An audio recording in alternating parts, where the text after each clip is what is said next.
Lincoln, Nebraska. Nebraska carried out its first execution in more than 2 decades on Tuesday with a drug combination never tried before, including the first use of the powerful opioid fentanyl in a lethal injection. Carrie Dean Moore, 60, was pronounced dead at 10:47 a.m.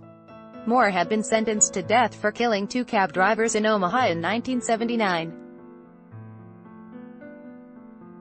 He was the first inmate to be lethally injected in Nebraska, which last carried out an execution in 1997, using the electric chair. Witnesses said that there appeared to be no complications in the execution process, which also was the first time a state used 4 drugs in combination. At one point while on the gurney, Moore turned his head and mouthed several words to his family, including, "I love you." In his final written statement, Moore admitted, "I am guilty." But he said there are others on Nebraska's death row who he believes are innocent, and he said they should be released.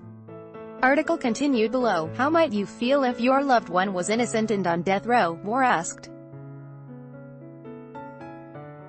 Moore's execution comes a little more than 3 years after Nebraska lawmakers abolished the death penalty, only to have it reinstated the following year through a citizen ballot drive partially financed by Republican Gov. Pete Ricketts, the governor, a wealthy former businessman, has said he was fulfilling the wishes of voters in the conservative state.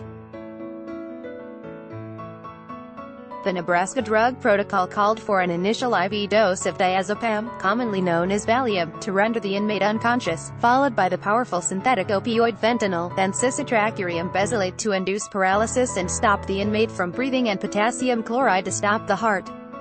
After each injection, prison officials sent saline through the IV to flush out any residue and ensure all the drugs had entered the inmate's system. Diazepam and cisatracurium also had never been used in executions before.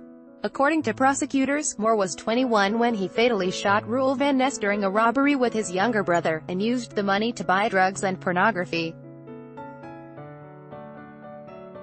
Moore fatally shot Maynard Helgeland by himself 5 days later, saying he wanted to prove he could take a man's life by himself. Moore was arrested a week later. He was charged and convicted of first-degree murder, while his 14-year-old brother was convicted of second-degree murder. This undated handout photo released by the Nebraska Department of Correctional Services shows death row inmate Carrie Dean Moore. Nebraska was scheduled on August 14 to carry out America's first execution employing the opioid fentanyl as part of a 4-drug combination that has never before been used. The powerful synthetic painkiller, a key cause of death in America's opioid and heroin abuse epidemic, was to be the second injection administered to Carrie Dean Moore, sentenced to death for 2 1979 murders. Handout, Nebraska Department of Correctional Services, AFP, Getty Images. In his statement, Moore also apologized to his brother, who was with him during the 1979 robbery and murder of Van Ness. "I should have led him in the right way to go instead of bringing him down, way down," Moore said of his brother. Article continued. Bella Moore had faced execution dates set by the Nebraska Supreme Court 7 times since he was convicted, but each was delayed because of legal challenges and questions over whether previous lethal injection drugs were purchased legally.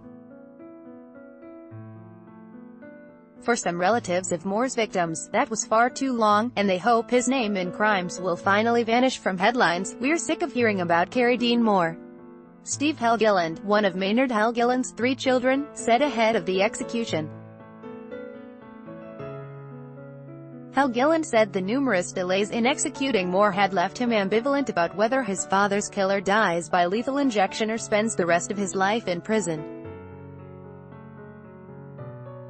Helgeland said he plans to be present at the prison for the execution to honor his father's memory, but that he won't witness it. "There was a point in my life when I probably would have pulled the switch myself, but 39 years has a way of dissipating your anger," he said.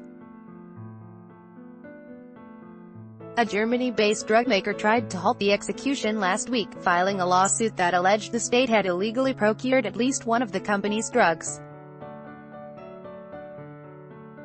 The company, Fresenius Kabi, argued that allowing the execution to go forward would harm its reputation and business relationships. But a federal judge sided with state attorneys, who argued that the public's interest in carrying out a lawful execution outweighed the company's concerns. The judge also noted that Moore had stopped fighting the state's efforts to execute him. A federal appeals court upheld that ruling Monday, and Fresenius Kabi decided not to take the issue to the U.S. Supreme Court.